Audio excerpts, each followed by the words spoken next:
Maestra patay matapos nabungguan kag ginyudyud pasang isa ka auto ang ginamaneho sini nga motorsiklo sa Leon, Iloilo. Pamilya, co-teachers kag mga estudyante sang manunudlo naghalad sa pangamuyo. Si John Sala nakatuto. Balaan ko palangga mong ko.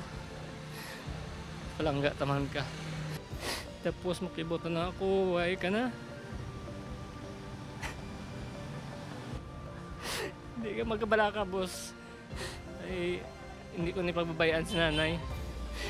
Ako ni bahala sa iyo. Makita ng tuman niya kasakit yung ginabat siyang ni Reggie samtang ginasaysay sa news team ang mga handumana nila sa iasawa nga si Ma'am Lorely. Tubtub subong, nagalaom mini nga isa lang kamalain nga damgo ang natabo. Nagdiretso ako sa liusan. Way man ko nag-callback ay amo taon bla sa akon nga na-swipe man lang. Tapos pag abot ko sir, mas na-shock na bilang ko sir. Mga way na saya way na sa kabuhi.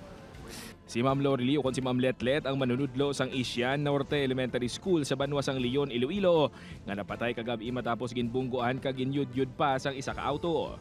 Kaina sang aga sa baylo nga ang masami matamis nga yuhom kag energetic nga pagtamyaw ni Ma'am Letlet ang nagsugalaw sa mga co-teachers sini kag estudyante na bayluhan sang kasubo. Nagsindiman sang kandila ang mga estudyante kag manunudlo dalahalad sang pangamuyo. Mabulig gid na hindi lang kanaken kundi pati man sa mga testimony kang aman nga fellow teachers di just sa District of Leon 1. Palangga kagid naman let ang bilog nga District of Leon 1, sir. Masami nga see you tomorrow ang ginahambal kuno ni Ma'am Letlet sa iya mga estudyante kung matapos ang ila klase. Apang kahapon nagali ang katapusan nga ila mabatian ang nasambit nga tinaga.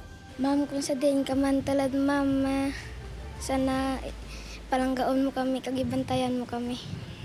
Tapos pati mga teacher, bilog eskwelahan. Sa investigasyon sang Leon PNP madasig ang pagpadalagan sang salakyan nga ginamaneho ni Philip Maderahe, rason nga wala sini natalupangdan ang biktima. Uli niya natalupangdan kay medyo madulong. Tapos ang pagsubra namon, hindi na nakainom. Sa nga daw wala dahil matalupangdan, dasig iyadlagan. Limitado naman ang pahayag sang driver sang amon ginpakigangutan. Pasensya, pasensya. Bisa mga patawad, di naman na mabalik. Ginpasakaan na sang kasong reckless imprudence resulting to homicide and damage to property ang sospek. Upod kay Hans Desierto, John Sala. 1 Western Visayas.